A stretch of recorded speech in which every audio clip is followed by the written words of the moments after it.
In May 2022, pandemic is now considered to be over in most countries around the world.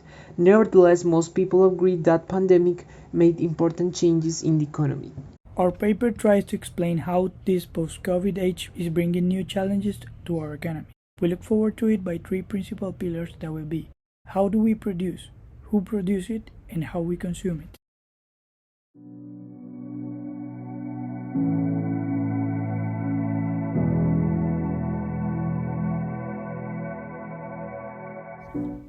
COVID stopped our global supply chains. That was unpredictable and unavoidable. Or was it? Globalization made our world more connected. That brought many advantages to companies and some people. The process to create a single product is now split to multiple countries who contribute to it by having competitive prices to be efficient. They used the just-in-time method created by some Toyota's executives. It consists in having all materials just when they are needed, just the amount of employees that are needed, and just the amount of inventory that is needed, ignoring the risk of doing so. We have differenced those risks into two categories of determinants: intrinsic and extrinsic determinants, whether they have control over situations or not, or if its origins are a result of their actions or not. But what can we do to control those risks? There are two ways of managing risk. One of them is protectionism, with all the cons it has, and the other is to create resilience to external shocks, diversification of commerce, product, locations, and suppliers, better policies and policymakers that respond quicker to what the economy needs are among the recommended measures to be taken.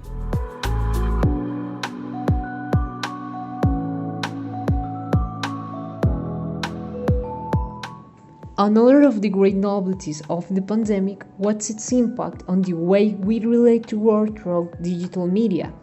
Teleworking has been boosted in occupations such as computational mathematics, education, finance, and engineering.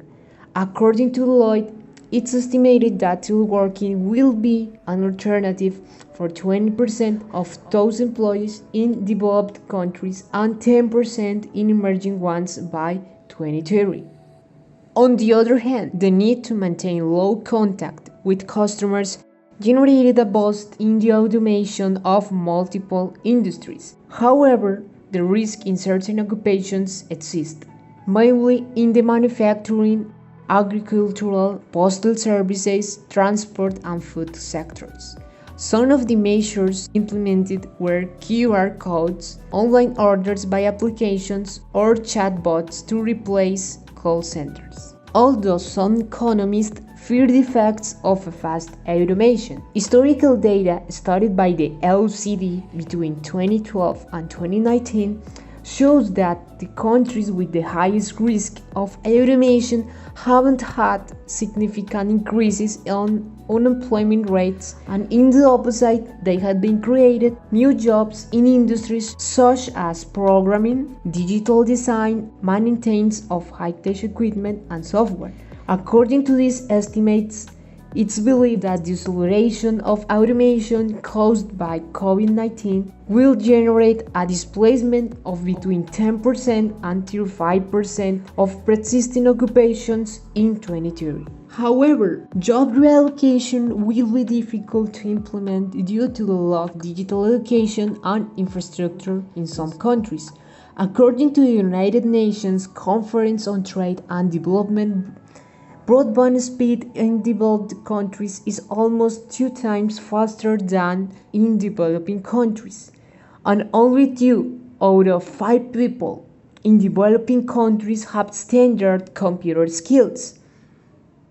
In summary, the benefits of automation are almost non-existent in low-income countries due to the economic structure where high levels of informality prevail.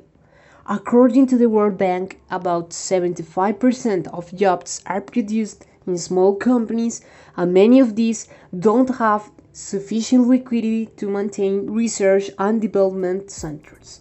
Therefore, it's necessary for governments to promote these sectors, with credit facilities and subsidies that promote the automation of processes.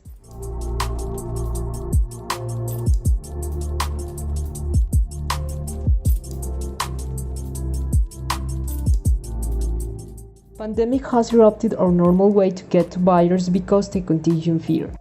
According to Numerator Insights, 87% of customers bought online at least once during the lockdown in sectors like entertainment, magazines, medicines, and food.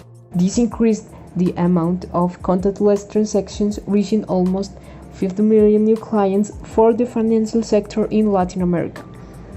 The effects of the pandemic on closing businesses produced a strong feeling of solidarity that caused some changes on the consuming pattern. According to McKinsey, the demand of local and eco-friendly goods increased 28%, mostly pushed by young people buying to small businesses. According to Deloitte, it is estimated that approximately 36% has tried to add new products to their basket. The reasons? Online availability, low prices, and free shipping.